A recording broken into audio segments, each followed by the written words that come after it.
everybody, it's Rana, and I am here today for a layout for Iron Crafters and for Lisa Cuneo's 500 subscribers celebration hop. So the Iron Crafters is a recipe this time, and the recipe was to use acrylic, so like an acrylic title or acrylic pieces, a border punch, and a stencil. And Lisa was going to do a this or that. So you had to choose wood grain or mixed media, which I chose the mixed media, a stencil or stamping, and I chose a stencil, acrylic pieces or enamel dots, and I picked the acrylic, and a big title or lots of journaling. I chose lots of journaling, and you're going to see here in a minute I did journal, but it's lots for me, probably not lots for most people. So I showed you what I was going to be using. I have the Pretty Little Studio Sugar Plum collection. I also have this cut file that I just cut on my Cricut.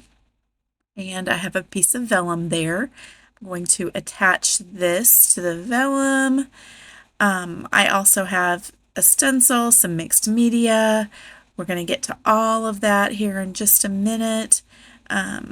This is how I back a real simple cut file. This one is so simple. It's not really a cut file. It's actually just a shape. I have used that exact same heart on t-shirts before, and probably on a layout before, but it's one of my favorite hearts that I have on Cricut Design Space. So I put the adhesive, as you saw, kind of towards the center so that the outside would be easy to be able to cut that. And then also I am able to go ahead and punch my holes, and I'm going to do some stitching around this heart. So I'm not going to put all of it on camera. I did do holes all the way around the outside. I didn't use a ruler. I didn't care too much about how the spacing was. And I am going to do a stitch, which is, I believe they call it a whip stitch. I had done a blanket stitch on a previous video, and someone left me a comment saying that they had taught their preschoolers to do this blanket stitch, and it got me thinking about the lacing cards and stuff that you do with preschoolers. And this little whip stitch or whatever, I think it's a whip stitch, I'm not positive, but it's kind of like a blanket stitch. You just don't have the line that goes across the end piece. And it's a lot simpler because you're not doing that one step where you have to catch it, which is also very simple once you get going, but sometimes it takes my brain a minute to get it just right. But anyway, I just did that real simple stitch.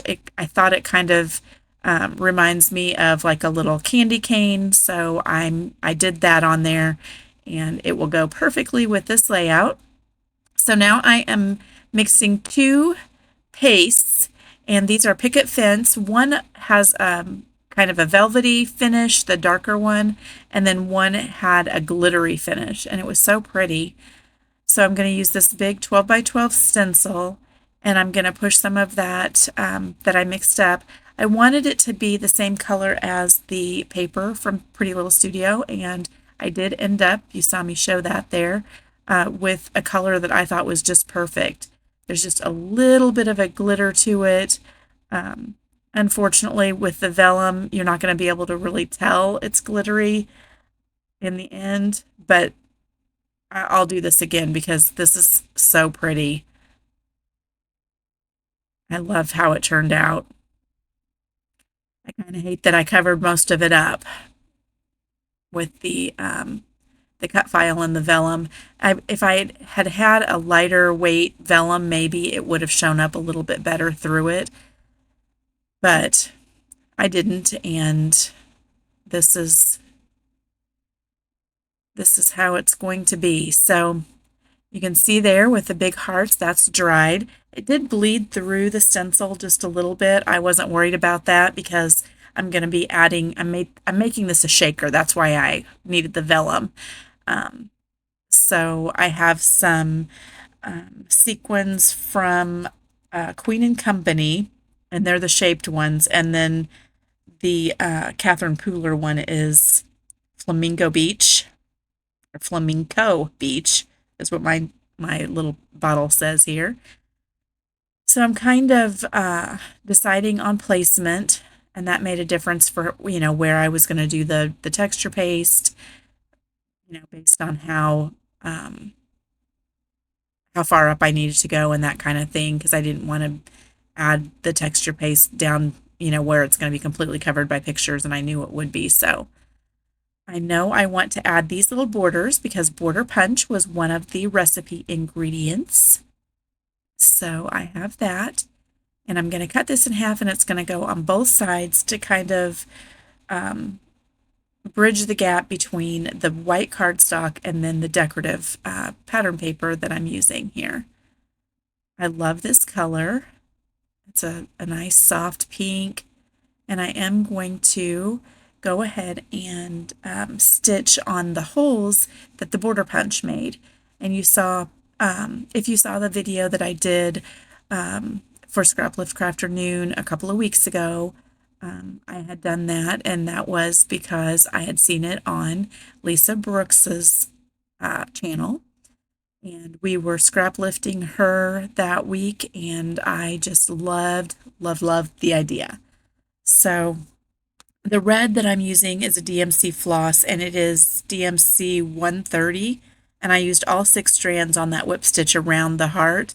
And now I am doing a chain stitch through these holes, and I did go ahead and use the same red, and I'm using all 6 strands as well. And then I'm going to come in with a pink thread, and it is DMC floss 605, and I'm going to, you'll see it here in just a second, but I had to tape in the middle. That's what I was doing there, if that confused you. Because of the way it goes down, the thread would have shown underneath if I hadn't taped it. Okay, so now that I have my chain stitch, I'm going to go back through with the pink, and I ended up pulling this apart and just doing 3 strands. And I'm going to just do a back stitch in the middle of the chain stitch, and you'll see that I thought it was a fun little, it probably has a name too, but anyway, I thought it was a fun little added something in the middle of that, and it just made that little border even fancier. I super love how that looks. You see, I usually just use a little Scotch tape on the back of my work. I know I'm going to be gluing this down anyway, so it doesn't make any difference how you end. You can see just going back and forth right in the center of the chain stitch. And I thought it was super cute. That pink thread matched the pink paper just perfectly. And it did just add just a little something extra. I really like how it turned out.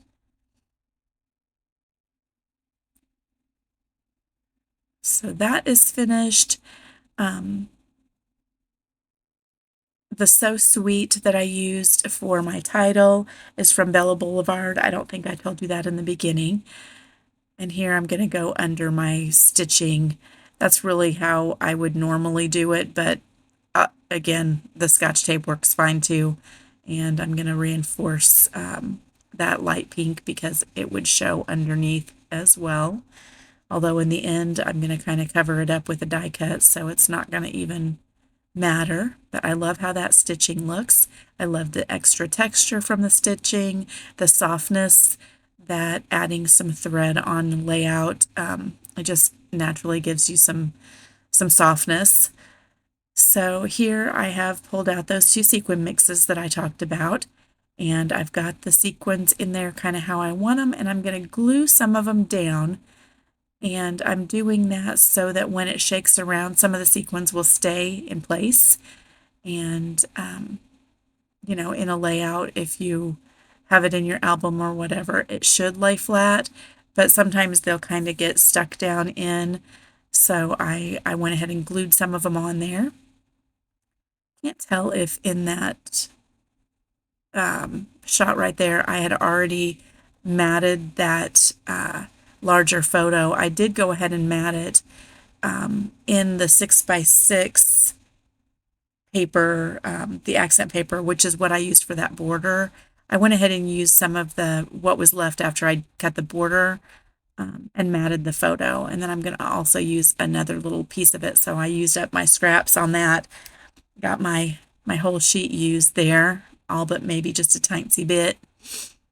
But I am adding those in just here and there, a variety of them. I could do that and cover up some of the areas where it kind of bled through as well. I did do a little bit of that, although it really doesn't matter because, like I said, it's not super noticeable anyway when, you've got the vellum over it. So I love this. I chose shapes out of these little Queen and Company had lots of shapes, and I used some hearts and some stars and then just some round ones. And the Catherine Pooler, it was all just different sizes and shapes, well, sizes and different circles and different colors. So I'm going to get all of those placed down. I'll tell you just a little bit about the photos. You may have seen if you are on the Pretty Little Studio Facebook fans group that right before Christmas I posted that I bought the girls, my two granddaughters, matching dresses that would match this collection. Um, and I was so excited. They both wore them for Christmas at my house, and I really didn't get a whole lot of pictures, but these pictures of them hugging, and then I have some other pictures of them twirling that are just adorable. So this one will be in Addie's book, and I just thought this was absolutely so sweet. This was after they had kind of tore into their stockings, and I'm not sure. Yeah, they have already we'd already opened presents and everything. This was kind of towards the end of the evening. Um, the adults were playing some games, and the two little girls were just being sweet, and I thought that was very fun.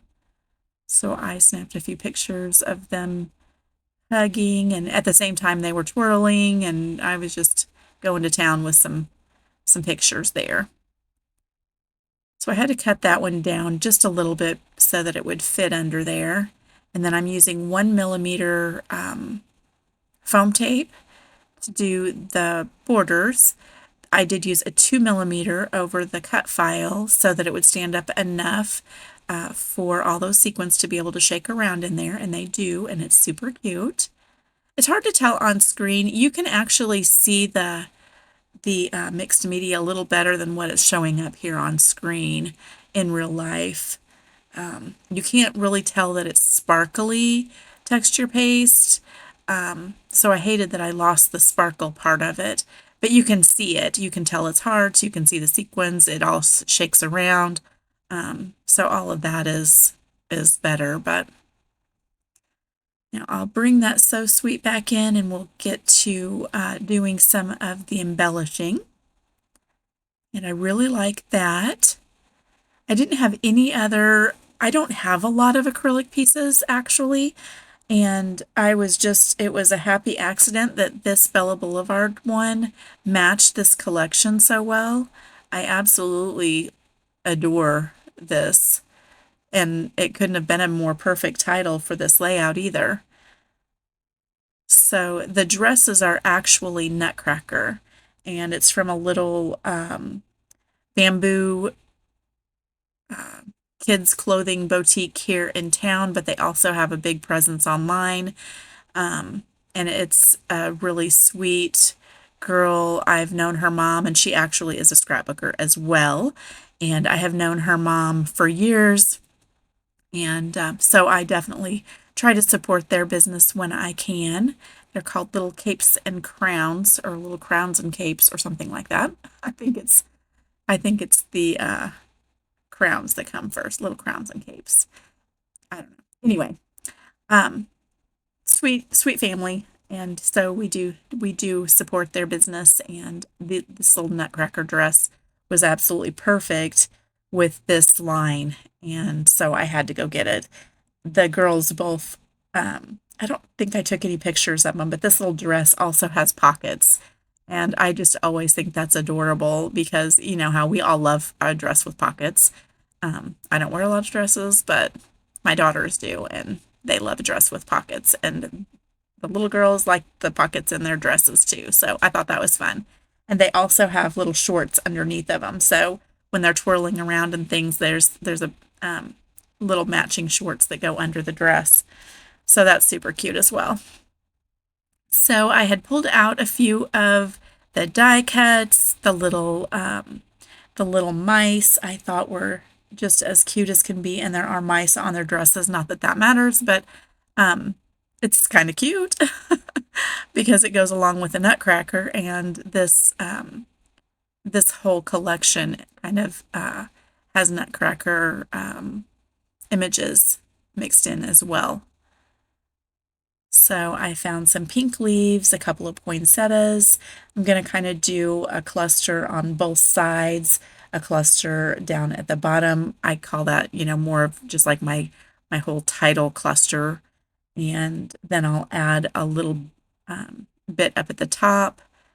And it's going to be farther over on the left-hand side where the heart is lower because it's a wonky heart, which is my favorite. I don't like everything all perfectly perfect. So I put two candy canes and made them into a heart on the right-hand side. And then I'm going to add one more little mouse over there with a peppermint. It was off the sticker sheet and I don't think I've had that pulled out yet.